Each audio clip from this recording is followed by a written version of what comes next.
What is your one message you would like to share with the world during the 16 days of activism? මේ වන විට තරුණ ප්‍රජාව සමාජ මාධ්‍ය එක්ක බැඳී පවතීම ඉතාමත් වැඩි වෙලා තියෙනවා. ඒ තුළ වන අනාරක්ෂිත බව පිළිබඳව අදාළ මාධ්‍ය ආයතනය ඔවුන්ගේ තියෙන ප්‍රතිපත්තිත් සමහර වෙලාවට ඉවත් කරගෙන තියෙනවා.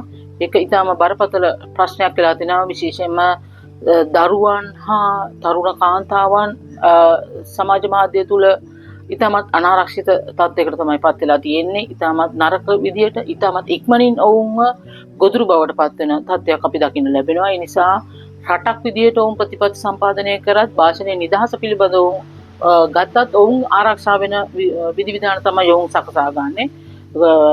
සමාජ මාධ්‍ය ආයතන පවා මේ වෙද්දී Twitter, WhatsApp හා Facebook වගේ මාධ්‍යයන් තුළ ඔවුන්ට තියෙන වගකීම් වලින් ඔවුන් බැහැර වෙලා තියෙනවා. ඔවුන්ගේ ප්‍රතිපත්ති ප්‍රකාශන ඉවත් කරගෙන තියෙනවා. නමුත් මේවා භාවිතා වීම තුළ ඔවුන් ලබා ගන්නා ධනය හා ඔවුන් ලබා ගන්නා කීර්තිය වගේම ඒවා භාවිතා කරන අය පිළිබඳවත් ඔවුන් වග වෙන්න ඕනේ. ඒ සම්බන්ධයෙන් නීති සම්පාදනය කරන්න ඕනේ කියන එක තමයි ජාතික වශයෙන්ුත් කෝලීය වශයෙන්ුත් මේ වගකීම් ගන්න කියන එක තමයි මේ මොහොතේ අපේ පණිවිඩය. My message is simple. No woman should ever be left behind. Violence is never justified because of someone's work.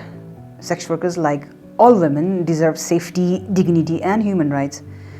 During these 16 days and every day, let's choose a compassion over judgment, justice over silence, and solidarity over stigma. A just society is one where every woman can live free from violence. We are continuing sharing the message of don't remain silent, don't keep quiet, your voice matters.